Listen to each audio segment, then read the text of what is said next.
السلام علیکم۔ اس ایپیسوڈ کے آغاز میں آپ دیکھیں گے کہ عثمان صاحب کو ایگل خاتون بتاتی ہے کہ جناب میں قبیلے سے نکلی اور میں نے خواتین کو دیکھا، ان کو سوت لے جایا جا رہا تھا، لیکن میں وہاں پر گئی اور گاڑی خالی تھی، یوں لگتا ہے کہ جیسے وہ وہاں سے بھاگ گئی ہوں اور پھر کسی خفیہ جگہ پر چلی گئی ہوں۔ عثمان کہتا ہے ہاں ایسا ہی لازمی بات ہوا ہوگا، ہم اپنے سپاہیوں کو بھی چھڑوائیں گے اور پھر ہم اپنی خواتین کو بھی لیں گے، یہ ظاہر ہے۔ عثمان صاحب ترگت کو کہتے ہیں کہ آپ جائیں ترگت صاحب اور سپاہیوں کو چھڑوائیں، آپ جانتے ہیں آپ کو کیا کرنا ہے۔ اس کے بعد عثمان کوسس سے کہتا ہے کہ آپ جا سکتے ہیں کوسس، آپ چلے جائیں اپنے قلعے میں۔ عثمان صاحب گندوز سے کہتے ہیں کہ تم تمام ان سرداروں کو خبر بھیج دو۔ گندوز کہتا ہے کیا میں انہیں خبر بھیج دوں، قاصد بھیج دوں؟ عثمان کہتا ہے ہاں۔ اور پھر عثمان صاحب کہتے ہیں ایگل خاتون اور بھائی جان آپ دونوں چلے جائیں، کئی قبیلہ اب سے آپ کی امانت ہے، ہم اپنے سپاہیوں کو چھڑوائیں گے۔ اتنی دیر میں ترگت جا کر کے مونکیانگ کو پکڑتا ہے جو گہاتوں کا کمانڈر ہے، اور کہتا ہے ہم اس کے بارے میں بہت اچھے طریقے سے جانتے ہیں، یہ منگولوں کا ساز جانتا ہے، یہ منگولوں کا راز جانتا ہے، یہ ان کا راز ساز ہے، ہم اسے ہر چیز کے بارے میں بتائیں گے اور پوچھ لیں گے۔ عثمان صاحب کہتے ہیں ہاں۔ اس کے بعد ایگل کہتے ہیں عثمان صاحب میں بہت مشکل سے آپ کو بتا رہی ہوں کہ جیسے ہی بالا خاتون قبیلے سے نکلی تو ان کی طبیعت خراب تھی، ان کا بیٹا ہونے والا ہوتا ہے۔ عثمان کہتا ہے اللہ ان کی حفاظت کرے۔ اتنی دیر میں ماری خاتون غار میں آتی ہے اور آ کر کے بتا دیتی ہے سلجان کو کہ وزیر کے سپاہی ہماری طرف آ رہے ہیں، ہمیں کچھ کرنا ہوگا۔ سلجان خاتون کہتی ہے مالہن سے کہ تم ارحان کو بالا کو پکڑاؤ اور تلوار پکڑو، اور اب ہم باہر جاتے ہیں اور ان سپاہیوں کا علاج کرتے ہیں۔ عثمان صاحب آ رہے ہوتے ہیں کہ جنگل میں وہاں پر بالا خاتون کی گھوڑی الجا ان کے سامنے آتی ہے۔ عثمان کہتا ہے الجا تم یہاں پر کیا کر رہی ہو؟ عثمان صاحب کہتے ہیں اچھا تو تم یہاں ہو تو کچھ نہ کچھ تو ہوگا۔ پھر گھوڑی ایک جانب بھاگتی ہے تو عثمان بھی اپنے گھوڑے بگا دیتا ہے۔ جیسے ہی وزیر عالم شاہ کے پاس ترگت چلا جاتا ہے اور کہتا ہے عالم شاہ میں تمہیں ایک اور چیز دوں گا جس کے بدلے میں شاید تم ہمارے سر نہ کاٹو۔ عالم شاہ کہتا ہے میں تمہارا اور عثمان کا بھی سر کاٹ دوں گا، لیکن مجھے تجسس ہے کہ تم مجھے کون سی چیز دے گو جس کے بدلے میں تم چاہتے ہو کہ میں ان سپاہیوں کو آزاد کر دوں۔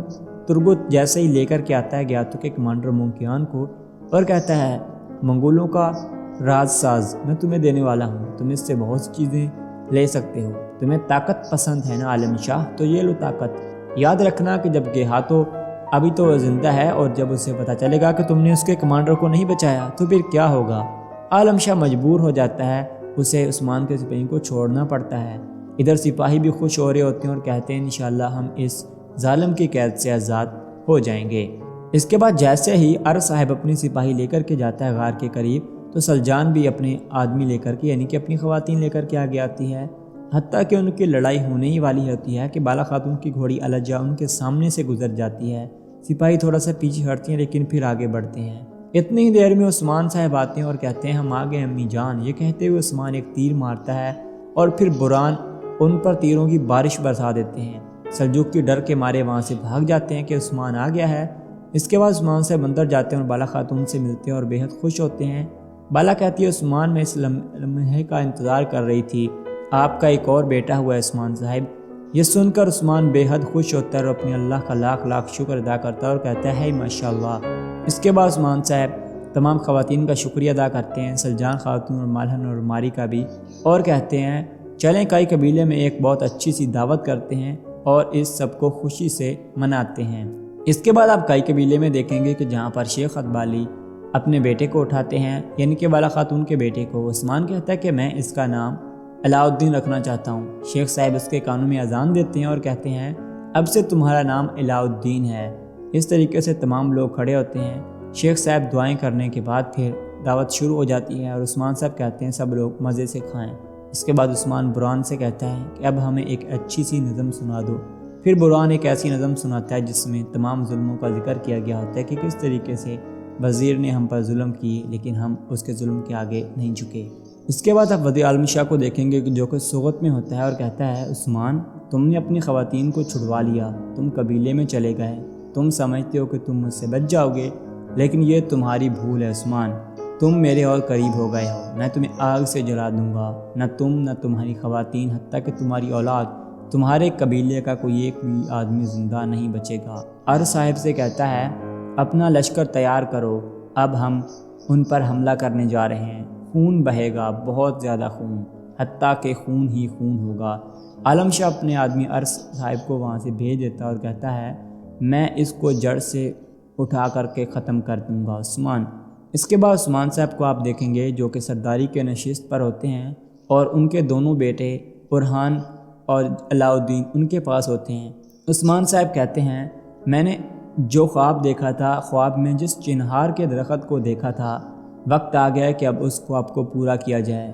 میں چاہتا ہوں کہ میری اولاد اس کو آگے بڑھائے اور اس چنار کے عظیم درخت کی جڑیں تم دونوں بنو، برہان اور علاؤالدین۔ سب لوگ عثمان کے پاس کھڑے ہوتے ہیں تو عثمان کہتا ہے اے اللہ ہمیں اتنی ہمت دے کہ ہم اسلام کا پرچم پوری دنیا میں سر بلند کر سکیں۔